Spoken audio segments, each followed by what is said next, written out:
Le corps et l'esprit font partie du même système cybernétique. Bonjour à tous et bienvenue dans ce 23e épisode d'Electron Penseur.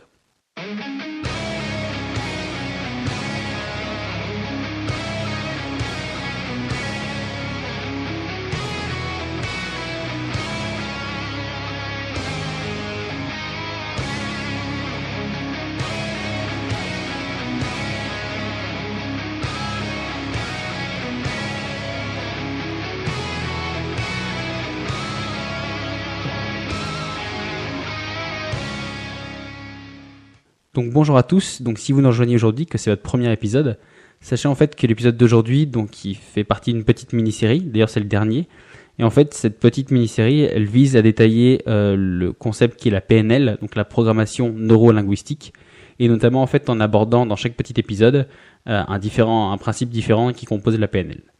Donc aujourd'hui, comme je l'ai dit, dernier épisode sur les différents principes de la PNL. Et du coup, pour l'occasion, aujourd'hui, ce sera pas juste un recueil de connaissances et d'informations un peu de manière explicative comme les épisodes précédents. Non, aujourd'hui, vous verrez, ce sera plus un épisode un peu en mode expérimental. Donc, on verra bien ce que ça va donner. Donc, aujourd'hui, en plus, pour clore ces différents concepts, on s'attaque à un sacré morceau. Parce qu'on va dire que, finalement, je rappelle le concept qui était le corps et l'esprit font partie du même système cybernétique. Et du coup, je dis qu'on s'attaque à un sacré morceau parce qu'en fait, finalement, de manière générale, si un jour on vous demande ce que vous savez par la PNL, ce que ça parle pour vous, en gros, dites-vous que si vous arrivez à comprendre le concept d'aujourd'hui, vous aurez déjà compris une grande partie de la PNL parce qu'en fait, ce concept, il englobe une bonne partie de ce que on va dire les théoriciens de la PNL, ils s'accordent à dire sur lequel ils sont quasiment tous d'accord. Et donc du coup, l'ultime et si important concept, je le répète encore une fois, c'est le corps et l'esprit font partie du même système cybernétique. Donc, derrière cette phrase un peu barbare, en fait, se trouve une explication qui est beaucoup plus claire, à savoir, en fait, le corps et l'esprit, ce sont juste deux éléments interdépendants. En clair, ils sont liés, c'est-à-dire ce qui impacte l'un, impacte l'autre, et vice-versa. En fait, il faut savoir aussi que c'est un concept assez novateur, donc dans le sens où il vise quand même à détruire juste au passage 4 siècles de philosophie dualiste de ce cher Descartes. Donc pour qui le concept dualiste, c'est ce qui définit qu'en fait pour eux le corps c'est juste une machine et que l'esprit en fait c'est un esprit pilote qui contrôle ce corps machine. Et donc du coup en fait l'idée d'aujourd'hui, elle est donc plutôt à contre-courant. Donc de ce grand schéma de pensée philosophique. Et paradoxalement, c'est aussi celle sur laquelle la science est le plus d'accord parmi tous les autres concepts de la PNL. La science est d'accord dessus. Pour rappel, si vous avez loupé les premiers épisodes, faut savoir que la PNL, elle est considérée comme beaucoup de scientifiques ou un peu dans le milieu même de psychologues, comme une pseudo-science du fait en fait de ses faibles fondements scientifiques. Donc du coup, là pour le coup, celle-là, elle en a un sacré. Mais bon, reprenons depuis le début. Donc, on va dire que il est clair, j'ai pas besoin vraiment de pousser là-dessus, qu'il existe un lien entre le corps et l'esprit. Si par exemple le corps il a mal quelque part, il transmet l'info à l'esprit, et à l'inverse, quand l'esprit il veut commander une action, il ordonne juste et le corps il obéit. Mais en fait, cependant, ce qu'on sait un peu moins, c'est qu'il existe un lien beaucoup plus profond qui unit les deux. Et en fait, ce lien, il est fortement lié à la notion de schémas mentaux dont nous avons déjà parlé dans un épisode précédent. Donc du coup, on va dire que c'est un peu les routes que votre cerveau il se crée au fur et à mesure de l'habitude, au fur et à mesure de ce que vous avez appris. Donc du coup, c'est avec ça. Donc on a vu qu'il y a des schémas mentaux pour des systèmes de pensée. Mais du coup, on a découvert qu'il y avait aussi des schémas mentaux qui reliaient justement le corps et l'esprit. Donc du coup en fait le cerveau il a directement lié, donc pour enfoncer un peu plus le coup des schémas mentaux, en fait il faut savoir que le cerveau il a directement lié des comportements physiques avec des états mentaux. Et ça en partie parce qu'en fait finalement vous, moi, les êtres humains, on est finalement des êtres sociaux. Et donc du coup comme on est des êtres sociaux, on a besoin de faire passer des émotions. Mais des émotions donc on peut les faire passer soit par la parole, mais du coup le corps même en lui-même, donc on va dire que c'est un peu de sa propre énergie et de sa propre initiative, il a envie de communiquer même sans parole.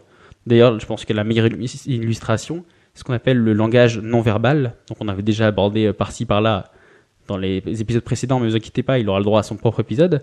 Donc du coup, en fait, c'est qui dit juste qu'en fait que votre corps finalement il communique autant que votre bouche sur par exemple vos émotions ou sur ce que vous voulez dire, parfois même mieux, parce qu'à la rigueur vous pouvez mentir volontairement, alors que votre corps lui plus ou moins c'est très très dur de le faire mentir, il faut vraiment en avoir conscience, mais sinon de manière générale voilà il vous échappe un peu, et donc du coup dites-vous que voilà les deux sont tellement liés que quand vous les communiquez, il y a et votre esprit on va dire qui s'exprime par votre bouche qui communique, et votre corps qui de lui-même de sa propre initiative plus ou moins et ben voilà, qui se pousse aussi vers la communication pour essayer de communiquer avec les personnes d'en face. On va prendre un exemple, par exemple, pour vous montrer aussi qu'il y a enfin, on va quand même rentrer dans le vif du sujet, on va dire. Donc en fait, le concept d'aujourd'hui, ça dit juste qu'en fait, voilà, il existe vraiment un vrai lien qui unit en fait l'esprit et le corps. Et donc du coup, ça se base, on va dire, un peu sur le principe de réciprocité qui est de dire, eh ben si quand on est dans un état d'esprit, dans une sensation, eh ben voilà, involontairement ou volontairement, on envoie un message à votre corps. Est-ce que si on se mettait dans cet état physique, par exemple en faisant les mêmes mouvements, les mêmes actions ou autres, est-ce qu'on pourrait impacter sur le mental? Voilà, c'est un peu l'hypothèse que pose le concept du jour. Donc on va prendre par exemple quand vous êtes triste.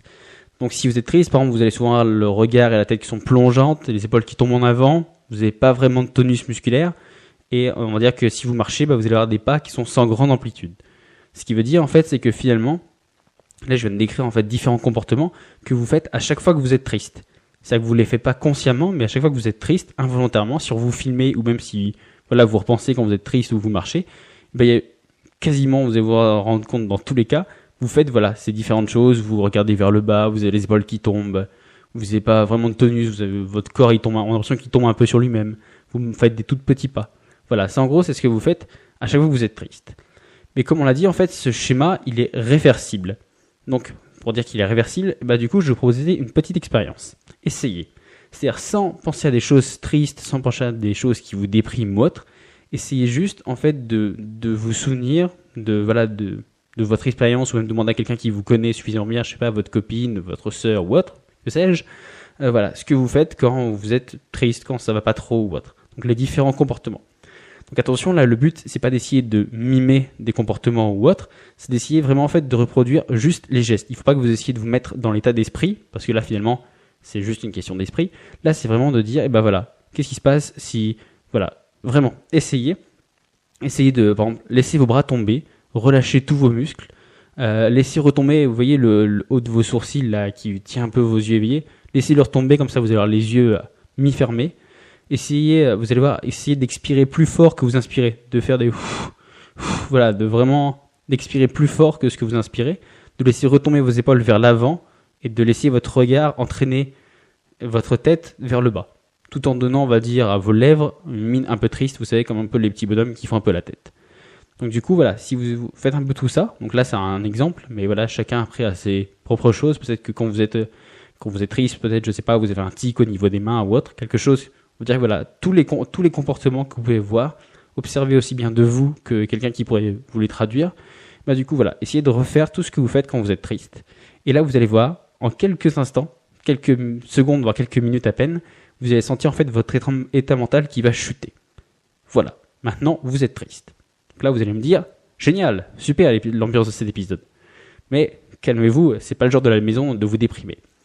Donc, rassurez-vous, parce que comme si on le suppose, du coup, il y a une réversibilité. C'est-à-dire que là, si vous avez réussi juste avec votre corps à vous rendre, on va dire, malheureux, alors que là, c'est pas une action, c'est pas une conséquence, quelque chose qui vous est arrivé, quelque chose qui vous a rendu malheureux, c'est juste vous, de vous-même, qui vous êtes rendu malheureux, qui vous êtes rendu triste, juste avec l'attitude physique que vous avez eue.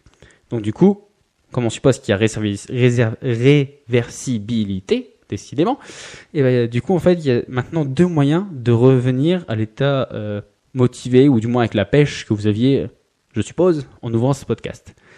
Et donc du coup, pour cela il y a deux options.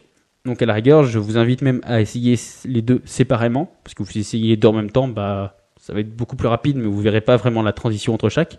Et donc du coup comme ça vous pourrez voir que tout est lié. Donc on va vous dire que la première étape, elle passe par l'esprit. Donc c'est simple, il suffit juste de vous fermer les yeux. Allez-y, fermez les yeux. Et maintenant, pensez à un moment des plus inspirants. Quelque chose qui vous a vraiment inspiré, une personne qui vous inspire, un moment où vous êtes senti fier, victorieux, que vous ayez gagné quelque chose, que vous étiez fier de vous. Ou si, par exemple, je sais pas, s'il y a un passage motivant qui vous vient en tête. Par exemple, je sais qu'il y a beaucoup de personnes qui ont, apparemment, la fin de l'épisode dernier, donc l'épisode 22, qui les a bien inspirés. À la rigueur, essayez de les réécouter, vous allez voir, ça vous donne un coup de peps. Et en fait, finalement, essayez de trouver quelque chose qui vous met dans un bon état d'esprit. Par exemple, un discours de film. On a tous eu, toutes et tous même, je pense, eu un de ces discours qui donne juste une seule envie, c'est de sauter de son canapé, l'épée à la main, et d'aller courir au milieu des autres pour rejoindre le combat. Donc, d'ailleurs, pour vous illustrer un petit peu ça, moi, je vous donne mon propre extrait, je pense, qui me motive le plus. Donc, c'est un extrait de Gladiator. Donc voilà, maintenant, vous commencez si vous commencez à un peu me connaître, vous savez que j'ai une culture assez de ce côté-là. Donc, du coup, voilà, je vous laisse avec mon petit extrait motivant. Patresse! Dans 3 semaines, je moissonnerai mes terres. Imaginez où vous voudriez être. Et vous y serez. Tenez la ligne. Restez avec moi. Si vous vous retrouvez tout seul, chevauchant dans de verts pâturages avec le soleil sur le visage, n'en soyez pas troublés. Car vous êtes aux Champs-Élysées et vous êtes déjà morts. Ouais. Ce que l'on fait dans sa vie résonne dans l'éternité. Maintenant, ouvrez vos yeux. Normalement, si vous êtes face à une glace, que vous êtes filmé ou juste que voilà, vous vous regardez, et vous vous êtes rendu compte que juste en pensant à ce qui vous a motivé, juste en imaginant cette espèce de scène glorieuse où vous participiez, ou en écoutant un peu le discours de cette personne ou autre, et bah du coup, juste en faisant ça, et bah involontairement, vous allez voir que vos épaules, elles sont légèrement reparties vers l'avant, que vous vous êtes redressé, que vous êtes un peu plus droit, que maintenant vous avez le menton haut, bien dans l'air, vous avez un air résolu au fond des yeux. Vous avez même une esquisse de sourire de victoire au coin des lèvres. Vous allez voir que votre buste il s'est redressé et vous avez un tonus musculaire qui est un peu plus renforcé, donc surtout au niveau du dos et on va dire un peu la ceinture scapulaire, donc au niveau des épaules ou autre. Un peu d'ailleurs comme si vous portiez un plastron. Si l'épisode, si le petit extrait vous a fait le même effet que moi. Et normalement, si vous avez fait le même effet que moi, vous avez qu'une seule envie, c'est de sauter sur votre cheval et de chevaucher aux côtés de Maximus. Bon, on parlera peut-être un de ces quatre de la bonne idée d'une charge de cavalerie au milieu de la forêt. Bref, je m'égare, c'est pas le sujet. Donc du coup, voilà. Donc là, si vous regardez bien, sans même le vouloir, sans même que vous ayez besoin de le demander, votre esprit, en fait, il a remodelé votre corps parce que voilà, les deux sont liés. C'est-à-dire que si vous vous mettez dans un bon état d'esprit, et bah du coup, votre corps, automatiquement, il est modifié par rapport à cet état d'esprit. Et donc du coup, la deuxième voie, donc la deuxième solution, donc c'est de faire tout ce que je viens de dire. Voilà, vous voyez toute la dernière partie où je vous ai dit que voilà, vous aviez le menton haut, que vous sentiez un peu l'espèce de plastron sur le dos, que vous ayez le regard dans le lointain, que vous vous sentez vraiment motivé. Et bah du coup voilà, à la rigueur, l'idéal c'est quand même que vous je vous invite même à réécouter plusieurs fois ce podcast pour bien suivre toutes les étapes. Bah voilà, essayez de noter tout ce que vous avez fait dans l'état d'avant. C'est-à-dire que quand vous avez ouvert les yeux, comment vous étiez? Est-ce que vous étiez debout? Est-ce que vous marchiez plus vite? Vous faisiez des plus grandes foulées? Vous aviez un grand sourire? Est-ce que voilà, essayez en fait de noter absolument tous les comportements juste physiques. Je parle pas des idées qu'il aurait pu vous avoir, mais juste du point de vue physique, voilà, de juste ce qui vous a marqué. C'est ça. C'est juste de dire, j'ai vu que j'avais l'air plus grand, que j'avais l'air plus large d'épaule, ou voilà, que je sais pas, que je sentais mes muscles qui se contractaient plus. Voilà. Essayez de refaire exactement la même chose. Par exemple, bomber le torse, essayez de rejeter vos épaules en arrière, redressez-vous bien droit, ou alors, il y a un regard limite un peu hautain pour toiser le monde. Et vous allez voir là quasiment instantanément, du coup, vous allez sortir une poussée motivationnelle ou de meilleure humeur qui va vous envahir. Donc, je répète, ça après, c'est encore plus flagrant si vous étiez un peu dans l'état de tristesse qu'il y avait avant. Donc, du coup, là, vous allez sortir, en fait, c'est presque mathématique, en fait. J'allais dire oui, pour le coup. Mais donc, du coup, vous allez presque sentir une espèce de regain de motivation. Et à la rigueur, vous pouvez même essayer, on va dire, de jouer avec ce concept. Donc, essayez tout en tenant cette position. C'est-à-dire qu'une fois que vous êtes parti d'un état neutre ou d'un état où vous n'avez pas trop le moral, vous allez soit penser à quelque chose, ou soit, là, c'était comme le test, plutôt essayer d'essayer de reproduire juste les mêmes gestes, les mêmes attitudes que vous aviez quand vous êtes motivé. Donc là, c'est bon, vous êtes atteint le stade où c'est bon, vous êtes motivé. Et bien maintenant, essayez de jouer avec ce petit concept. Essayez, tout en tenant cette position, sans changer, et ben essayez d'être à nouveau triste. Vous devez au maximum essayer de vous concentrer sur pas bouger votre position, donc toujours rester bien droit ou autre, toujours rester en souriant. Et ben là, essayez de devenir triste, juste du point de vue mental. Vous verrez que vous y arriverez presque pas. Parce que c'est super dur d'arriver à faire ça, parce qu'il faut réussir à faire l'espèce de déconnexion qui entre justement, quand on s'efforce de vous illustrer ici, donc entre votre cerveau et votre corps. Donc du coup, il faut que vous arriviez à casser cette connexion. Et donc du coup, c'est super dur. Et à la rigueur, si à un moment vous vous rendez compte que voilà, vous êtes redevenu un peu, on va dire, voilà, vous êtes redevenu un peu triste ou vous êtes redevenu à votre état normal, votre état lambda, et bah du coup, en fait, vous vous rendrez compte que, et bah, il vous est pas cassé le lien parce que dans 90% des cas, même quasiment 100% des cas, et bah en fait, du coup, vous allez vous rendre compte que votre corps, il a juste suivi votre état d'esprit. C'est-à-dire que là, par exemple, si vous sentiez un peu glorieux, avec les épaules en arrière et tout ça bien droit, si à un moment vous arrivez, on va dire plus ou moins à vous persuader de redevenir triste, quand vous allez plus ou moins en reprendre conscience, vous allez voir que vos épaules elles sont tombées vers l'avant, que vous avez perdu votre tonus musculaire, que vous vous mettez à parler plus lentement. Donc du coup voilà, c'est quasiment impossible d'arriver à tromper son corps à ce point-là pour qu'il n'obéisse pas à votre état, il n'obéisse pas à l'état d'esprit dans lequel vous êtes. Donc du coup, si à un moment vous changez d'état d'esprit, bah, votre corps quasiment automatiquement il va changer. Alors, donc pour continuer, on va dire que si les douleurs physiques elles peuvent souvent donner un moral morose, donc là je pense que j'ai pas trop à développer là-dessus, je pense qu'on le sait tous que souvent quand on est blessé, quand on dort mal ou qu'on est malade, et ben on n'est pas au top de notre forme niveau psychologique. Mais en fait, là ce que je voulais plus vous illustrer ici, c'est que l'inverse il est aussi vrai. C'est ce qu'on appelle la somatisation.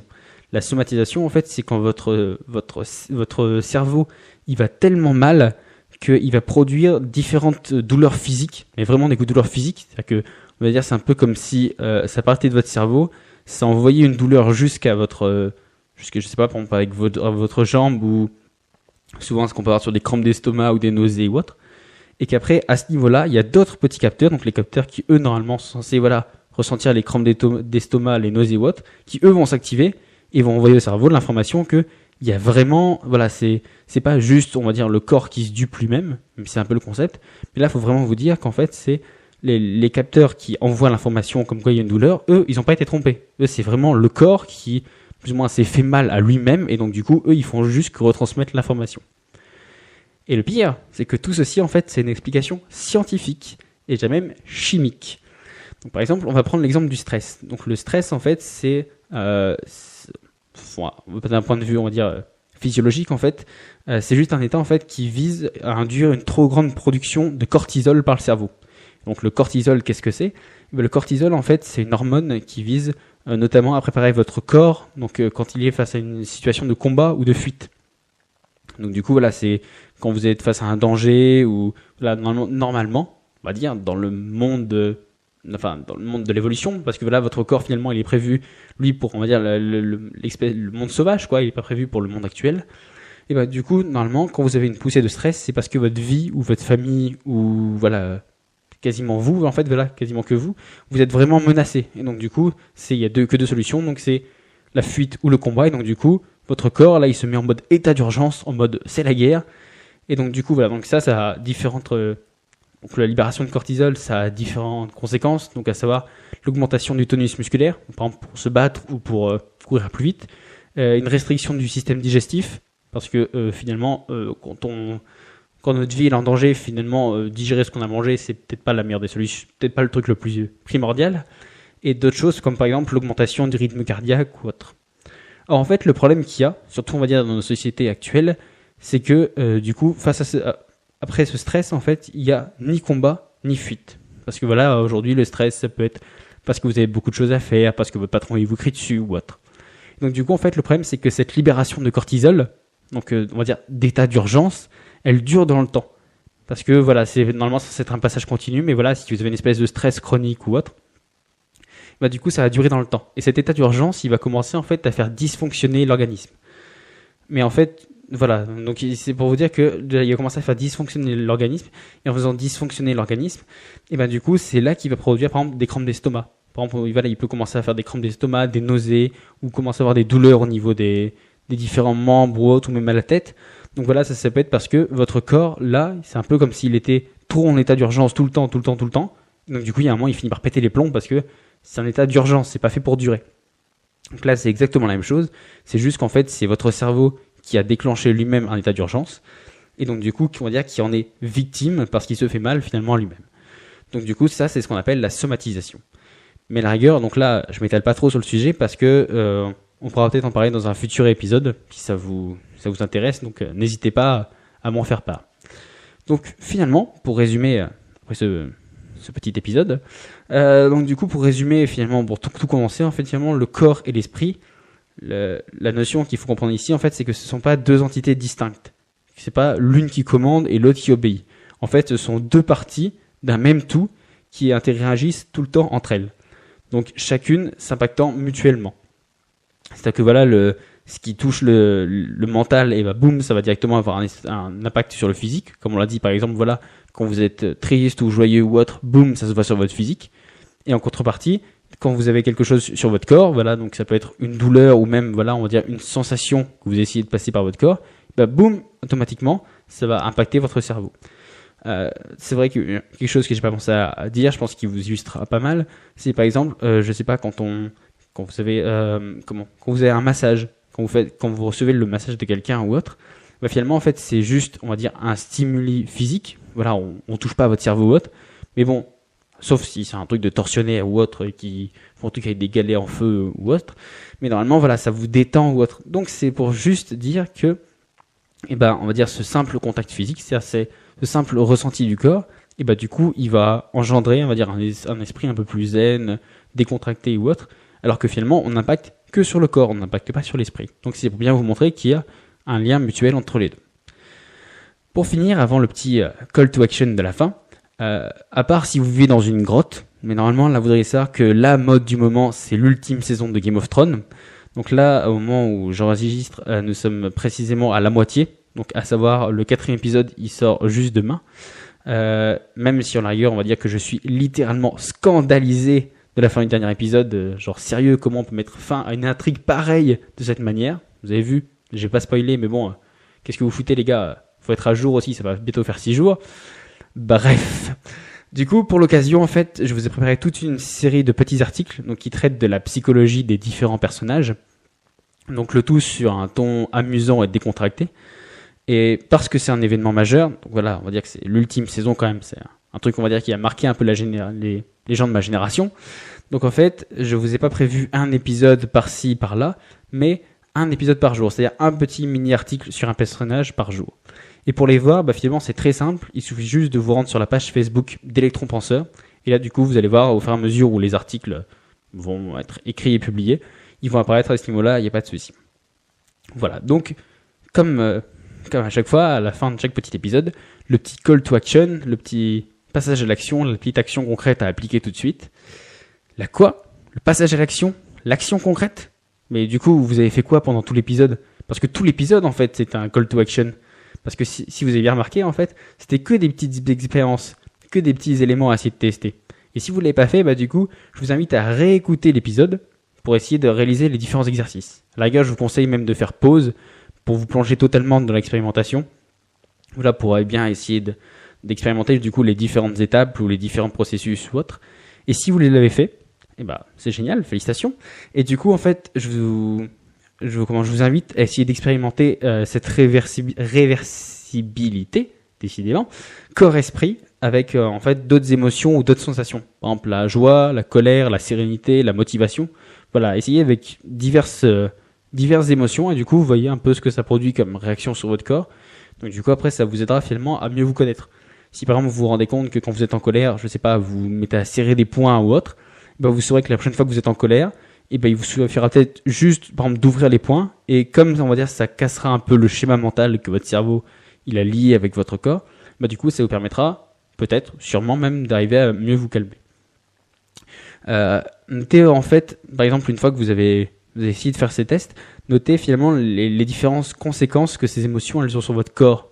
Une fois que, donc voilà, par exemple, si vous mettez en état d'esprit de la colère ou autre, voilà, c'est vraiment ça, il faut vraiment le voir un peu comme une expérimentation. C'est-à-dire que vous pensez au sentiment, où vous essayez de le ressentir, et plus ou moins soit vous vous filmez, ou soit vous faites une espèce d'introspection, ou vous regardez dans une glace ou autre, pour voir ce que vous faites, pour voir quels sont les mouvements que vous faites, quelles sont, je sais pas, les différentes positions des parties du corps ou autre. Et donc du coup, juste après, une fois que vous avez fait, on va dire, la liste des différentes des actions, des différents gestes que vous faites en fonction des sentiments, et ben essayez justement de jouer avec cette réversibilité et d'essayer en fait juste en reproduisant ces gestes, et ben d'influencer votre état d'esprit. Et à la rigueur, ben on va dire là vous trichez encore un peu parce qu'en fait le fait de se concentrer dessus, et ben du coup ça risque d'ajouter en plus au résultat, de les améliorer parce que vous allez ajouter l'effet placebo, à savoir que par exemple, si vous voulez être calme, donc vous allez comment vous allez faire les différents gestes que vous faites quand vous êtes calme, par exemple, je sais pas, vous asseoir en tailleur contre un mur, fermer les yeux, poser vos pommes sur vos genoux. Je sais, ça fait très bouddhiste ou autre, mais voilà, peut-être que ça c'est ce que vous faites quand vous êtes détendu et que faire ça vous redétend.